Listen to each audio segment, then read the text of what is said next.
Here's the dichotomy. You want to listen to your customers and your audience to give them what they want to create a sustainable, thriving, awesome business. But yet, needing their approval, seeking their approval has you frozen, worried you're going to upset them, or you feel afraid, or you feel kind of needy and clingy and like me, give me approval. How do you balance these two things? How do you balance listening to your customer and yet not needing their approval in order to move forward? Welcome to Explore Your Enthusiasm, episode 189 with me, Tara Swiger. Welcome to the new year in 2018. You can find the transcript for this episode along with links to anything I mention in an invite to an upcoming webinar at taraswiger.com/podcast189. taraswiger.com/podcast189. So in the last weeks of 2017, I did a live video, which you can watch at the show notes, /podcast 189, about the lessons I learned in 2017.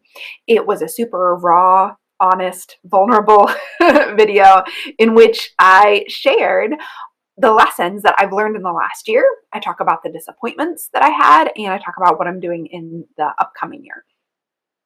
The video resonated with a lot of viewers because I shared one of my big lessons for 2017 that they were like, whoa. And I wanted to explore it deeper with you today. And here is the lesson. I am not here for your approval. Whoa. What did you feel when I said that? Did you feel defensive or upset or like, well, yeah, duh? I found that when I say this, some people feel like, yeah, duh, you're not here for my approval, Tara. You're here to do your own thing. Whereas other customers, audience members, listeners, family members are like, wait a minute. What do you mean? I am a customer or I am a listener. I've been listening for 5 years. You should do whatever I say. What I want you to do is take a minute and notice how you feel when I say, I am not here for your approval, and make a note of it. It is a super useful reaction. Not for me, because this is all about me trying to unhook from needing your approval and needing to know what your reaction is.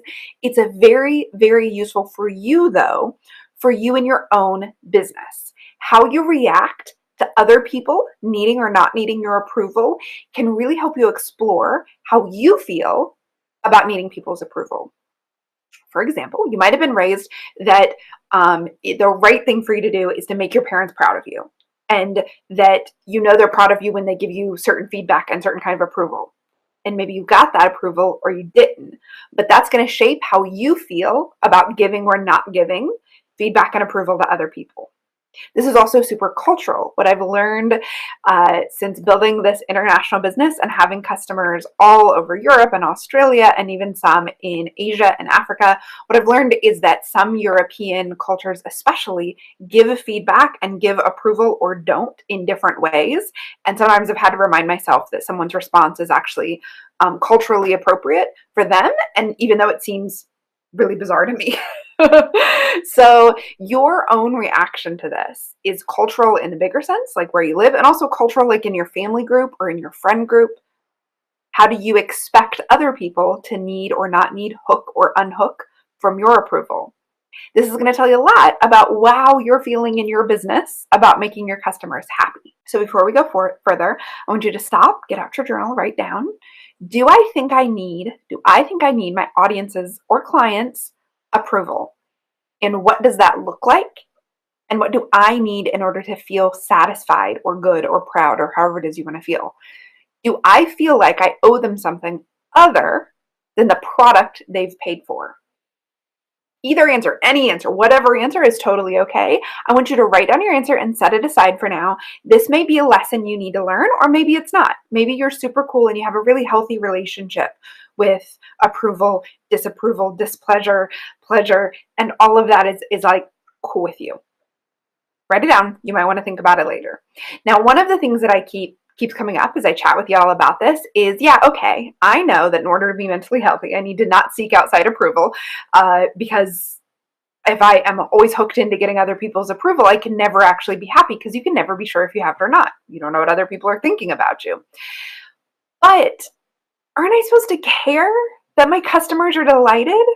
Isn't that what you teach in all your marketing, is to listen to your customers, repeat what they're saying back to them in your marketing material, deliver, over deliver, make them totally delighted? Isn't this what you talk about when you talk about right people? Yes, exactly. This is exactly that is exactly what I've struggled with over the years. So someone actually sent me this in an Instagram message, which is like, okay, I get that you're not seeking approval, but how do you jive that with what you've said about right people over the years? And I was like, thank you. Thank you for perfectly putting it into words what I've been dealing with.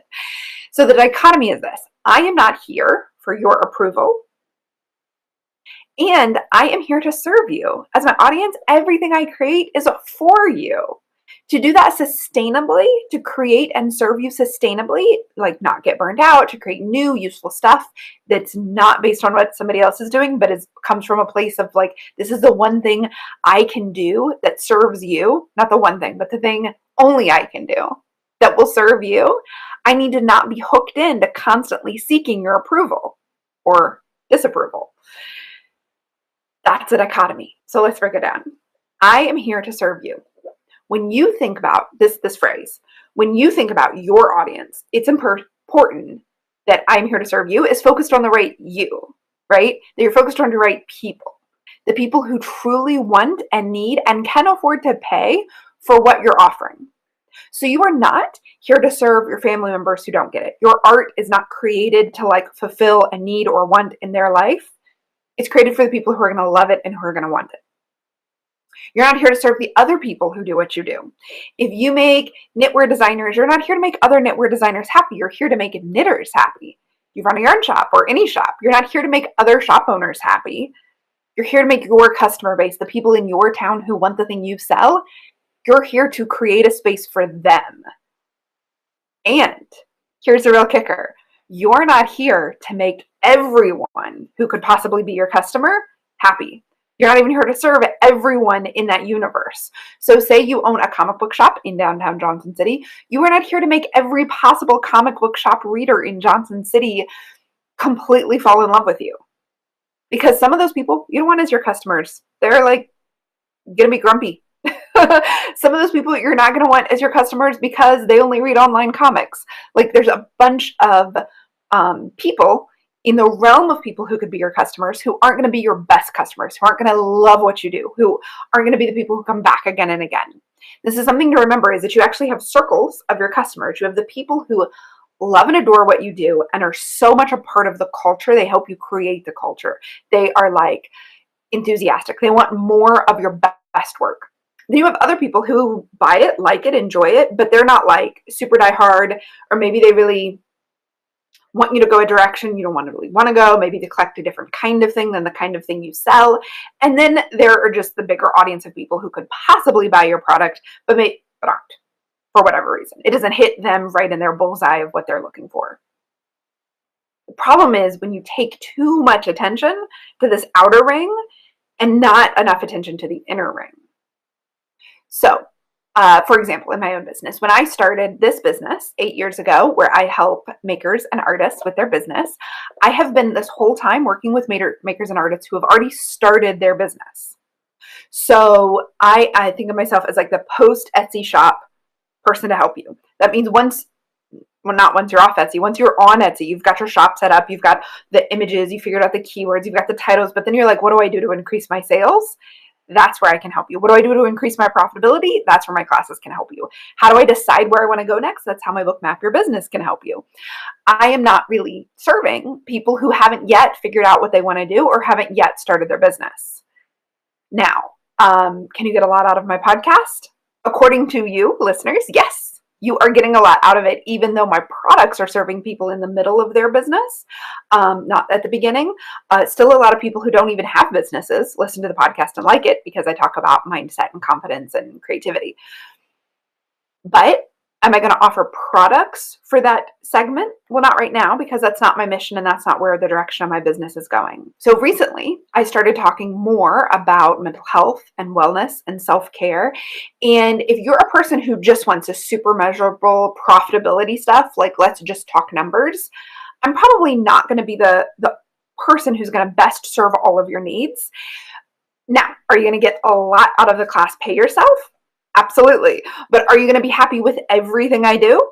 Probably not. And that's okay. I'm fine with that. You need to be fine with that too. So when I talk about listening to your audience, that it helps to prioritize the feedback you're getting. So I talked about the circles, right? The people who are like, and by the way, I don't mean that the people in the inner circle are better or anything than the people in the outer circles. They're just the people who are more tapped in to like the real heart of your business because they're all in on it.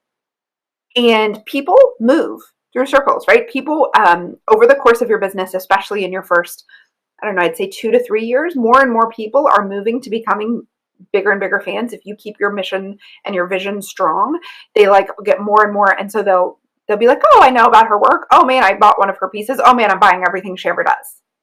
Right? They'll move deeper into the inside circle. The thing to remember though is after you've been in business for a bit, maybe it happens for you after your second year, maybe it happens after your 10th year. Some people who were super in there, either you go a different direction, so your circle shifts a little and they're not super in love with everything you do, or they've gotten everything you do, so they move out and they find someone else to be obsessed with. That's all fine. That's fine. What you've got to realize is that movement of customers in and out of like being obsessed with your work and not being obsessed with your work, loving what you're doing, not loving what you're doing, that's a natural progression of business.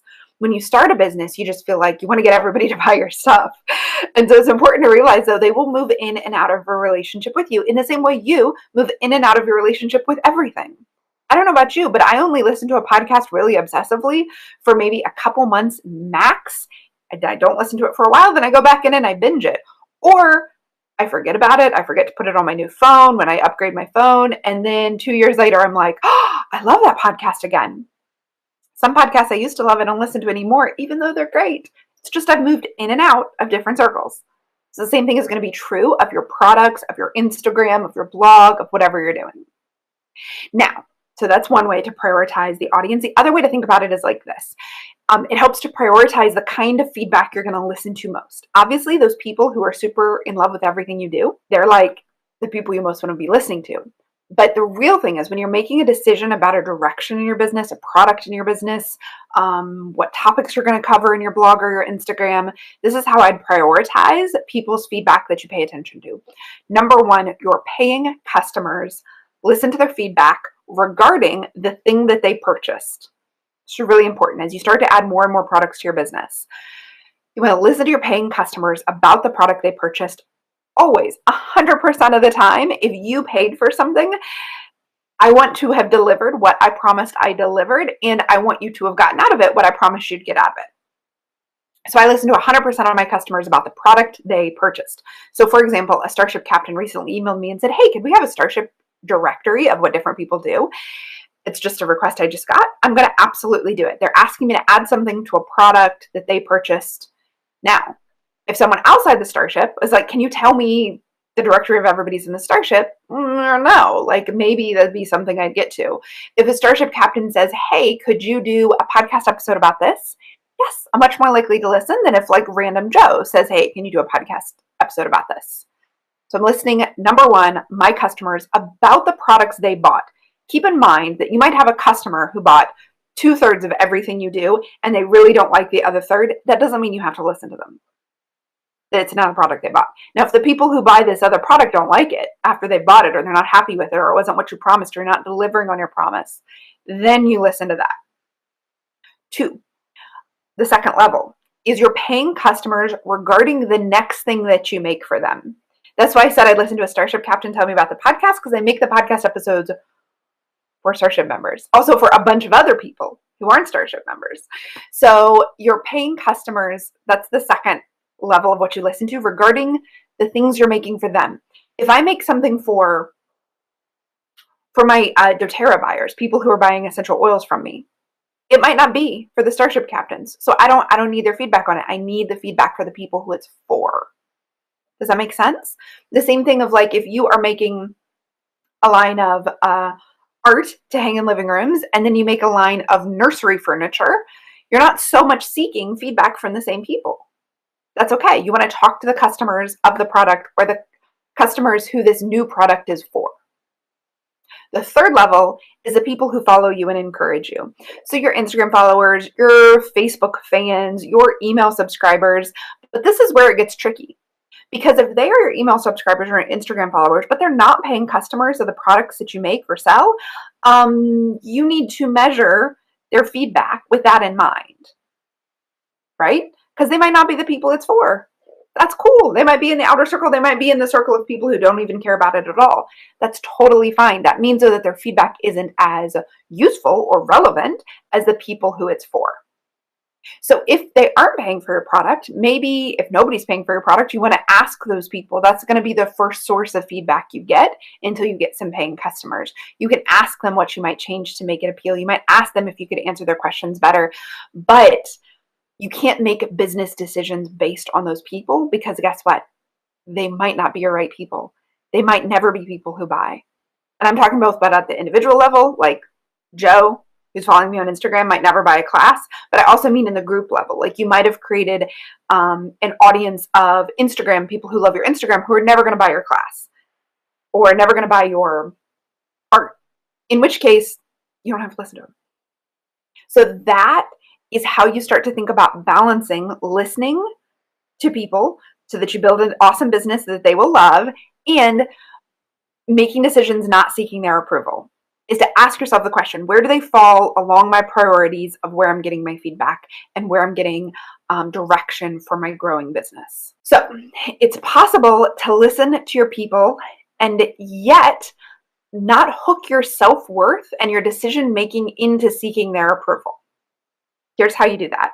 So I've talked about prioritizing the people, thinking about them as like, where are they in the rings of how into your thing they are, where they fall in the priorities of who you're going to listen to most.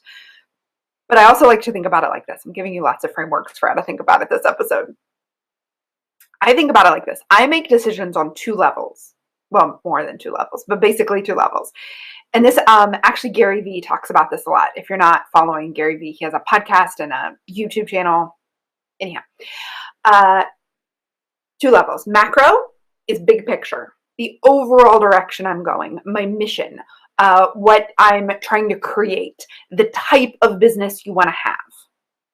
And then the micro level, this is the daily decisions you make. This is the tactics. These are the Instagram posts. This is the way you word your marketing on a specific product listing. This is the topics I cover on the podcast. This is the small daily stuff, daily or weekly stuff in your business. This is the micro. So for the macro, you have to do you.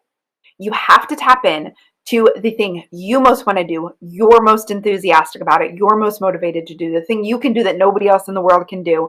The macro vision of your business, the direction of your business has to be all about you, because you're the person who's keeping it going. You're the person who's making it happen. You cannot make the macro about what other people want from you, because it will burn you out. It will wear you out. I've seen so many businesses get burnt out because they try to take their big business direction in the direction of what other people are telling them they should do. No, girl, you have to make that about you. It's not selfish. It's your business. You're the one doing all the work. And then in the micro, that's where you listen in. That's where you get feedback. That's where you ask people, would you prefer I do this or would you prefer I do this? That's where you listen to what people are telling you they loved about your product, and then you're writing it in your description of the product so that you're reflecting back the values and qualities that your customers actually care about. Use copy based on the words they use. Take pictures from the angles they most respond to. Post more of the content on Instagram that they are into. Answer their actual questions on your sales page in the micro. But the macro is always driven by you. And the way that you can do this, and the way that you can figure out, wait, am I letting a person's approval or feedback shift the macro because I'm doing these micro things? Like, for example, if you let the photos that get the most feedback on Instagram determine what you post on Instagram, but it's really a direction you don't want to go, that's going to change the direction of your business. So you need to make sure that it still aligns with that macro, your decision. So here's how I think about that. Is you're always going to start with you, with what you most want, with what you're most enthusiastic about, with your mission. Decide what you want, no matter outside opinion. Then this is your filter. Your mission, your why, your vision is the filter everything else goes through. That's your standards. So when you listen to your audience, when you ask them a question and you get feedback, when you send a survey, a survey and they tell you what they want or what they don't like or what they do like, put that feedback through this filter of your own decisions, of the things you've decided you will absolutely do and absolutely won't do. Put it through the filter of what you are into. So for example, if you want me to change the macro of my business, like you want me to, the big change I made this year in my business is I added a new income stream working with doTERRA essential oils. If you wanted me to change that, that's a macro. So I need to make it. So I have to put it through the filter of the thing I want to do. I need to take your feedback and put it through that filter and say, you know what? It doesn't make it through the filter. Now, if you would like me to post more recipes on Instagram, that's a micro decision. That I'm happy to do. If you want me to do more Q&A episodes for the podcast about the topics I want to talk about, then see, I put that through the filter. So if you're like, here, I want you to answer these 5 questions on the podcast. And all the time, I love to get podcast ideas. So if you want me to cover 5 things, I'm going to put it through the filter of the overall direction and mission of this podcast and see what fits, and then take your 5 suggestions and maybe 3 of them are really good fits for what I want to do. So that's what I mean about putting it through the filter. So it passes through my filter. I do it. If my filter catches it and it's like, no, that's not the direction I want to go. So actually, if you wanted me to post more cooking recipes to my blog and you wanted me to write a food blog, that would not pass through the filter of the thing I want to do. If you're like, hey, from time to time, could you share a recipe on Instagram? Sure. Yeah, I could do that. Actually, I do that, especially around the holidays. Go follow me on Instagram if you're not already. So that is how you can balance. When I talk about learning the lesson that you don't need to be seeking other people's approval, when I say that that's a lesson I learned this year, is that I don't need to seek my audiences or my people or even my customers' approval. And yet I balance it with listening to you, getting your feedback, serving you better. That's how that balance works. Macro, all you, micro, take in that feedback, get those ideas, generate, have a community where you all communicate with each other about what you're building together. Okay? The main thing is to get your filter in place before you get any feedback. So I've talked in my marketing classes, my marketing book, about doing a survey to ask people, what do you most like about my product? How would you describe my product? To like start generating ideas for how to write your copy, your marketing copy. The thing is, before you do any of that, before you do any of these surveys, and back when I wrote my book in 2012, I didn't know this. I didn't realize this would be such a big thing for people. But before you get any feedback, survey, Instagram poll, randomly asking on Facebook, make sure you've got your filter in place. Make sure you've got your priorities. I'm going to first listen to my customers who have paid for the product I'm talking about here. I'm going to second, listen to the customers about a product that's for them. If they bought this thing and I'm doing thing B, I'm going to listen to people A because that's who I want to serve. And then I've got my filter of my mission, my big vision, where I want to go, what I've already decided to do, and the feedback I get that doesn't match that filter, it just bounces right out. It's okay.